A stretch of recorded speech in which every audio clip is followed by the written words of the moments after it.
I need your help. Please subscribe my channel. I used to think honesty was either something you had or you didn't.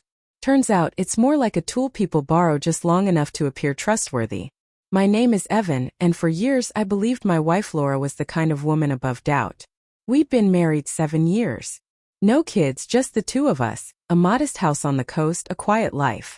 The ocean was her sanctuary. Whenever stress built up, she'd drive down to the marina just to watch the boats sway in the water. So when she told me her friend Melissa had invited her on a weekend sailing trip with just the girls, I didn't think twice. She deserved it. She'd been working overtime, always tired, always exhausted. She smiled when she told me. A soft, practiced smile that should have set off alarms but didn't. It's just 2 nights. No cell service out there. I'll text when we dock, she said. I kissed her forehead and told her to enjoy herself. That was Friday morning. That night I couldn't sleep. Not because I missed her, I was used to her being busy, but because the story didn't sit right.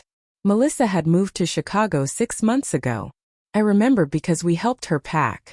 At 2 a.m., I opened Facebook and checked her profile. Her last post showed her at O'Hare Airport, time-stamped hours before Laura supposedly left. The caption read, "Can't wait to see my sister in Michigan." That's when I realized the girl's trip didn't exist. I'm not the type to explode or yell. I've seen men do that, and it never ends well. I just lay there staring at the ceiling, feeling a strange silence settle inside me. Betrayal isn't always loud. Sometimes it whispers, "You knew." Saturday morning I went down to the marina. Her car was there, along with a white sailboat named Serenity. The dockman told me she'd left early the previous morning with a tall guy, maybe 35. I thanked him, smiled, and drove home without calling her. I decided to let her have whatever version of her trip she wanted. No blocking, no confrontation, no cryptic social posts. Just silence. Sometimes silence says everything. Around noon I called my friend Ryan, who worked in Coast Guard communications. I didn't tell him why I was asking, just casually inquired if any weather alerts were coming in. He mentioned a small storm off the coast, nothing dangerous, but rough waters were expected. By sunset, the sky had turned slate gray. I poured a drink, sat on the porch, and watched the waves pound the rocks. My phone remained quiet until around 8 p.m. A missed call. Then another. 6 more followed, all unknown numbers. Finally, one from her mother. When I answered, it wasn't Laura. It was the man she'd gone with. Frantic, shouting over wind and static. "We need help. We're taking on water." Then the line cut off. I didn't call 911 immediately. I just sat, letting the rain fall against the window and reality arrange itself. I wasn't wishing her harm, but clarity washed over me. A clarity that comes when the truth can no longer hide. 10 minutes later, a Coast Guard alert flashed across the local news. A private vessel was in distress near Port Ashton, roughly 10 miles off the coast. The boat's name, Serenity. My phone rang again. This time a number I knew by heart. Laura. Her voice crackled through the static. "Evan, please help us. The engine's near Port Ashton." The wind swallowed the rest. Then silence. I sat, listening to that empty line, her panic echoing in my mind. Part of me wanted to grab my keys and drive to the marina. But another part, the quieter, colder part, reminded me she had left me long before the storm. I finally called Ryan back. He assured me rescue boats were on their way. "You know anyone out there?"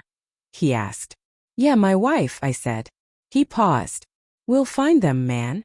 2 hours later, the storm had passed. Lightning sliced across the sky like the heavens were furious. I stood on the cliff, watching the rescue lights sweep across the black water. Each flash of red and white carried both dread and relief.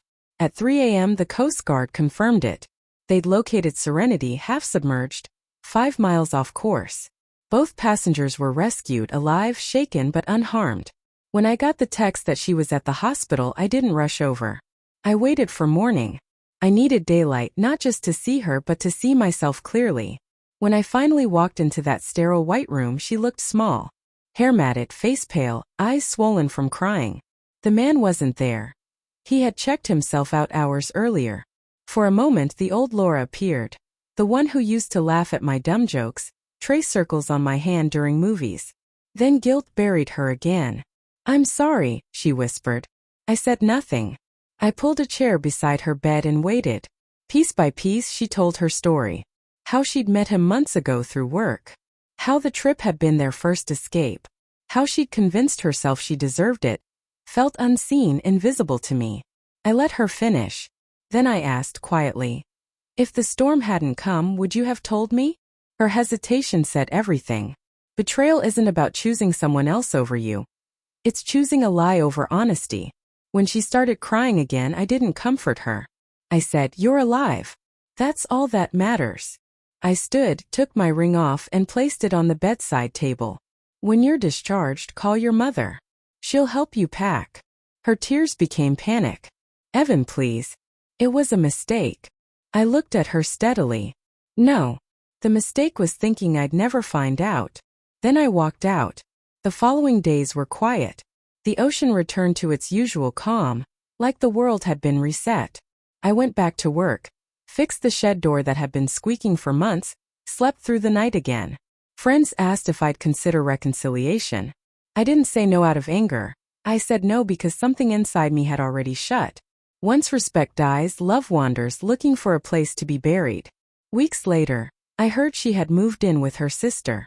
I never checked her social media again. One morning while making coffee, I found a letter. No return address. Just my name in her handwriting. A single page. I realized too late that the storm hadn't been the punishment. Losing her had been. I folded the letter, placed it in a drawer, not as a keepsake, but as proof that some truths eventually wash ashore, no matter how far someone sails from them. Sometimes I still walk down to the marina. The boats rock gently, ropes creak, salt fills the air. I don't think of her with hatred anymore, just distance. That night didn't destroy me, it clarified me. Love built on trust can survive storms, but a lie, even a small one, will sink the strongest ship. Every time the wind rises off the water, I remember how quickly everything can change. One lie, one wave, 1 hour, she lied about the trip. I let her sail. Within an hour, her whole world was dialing my number.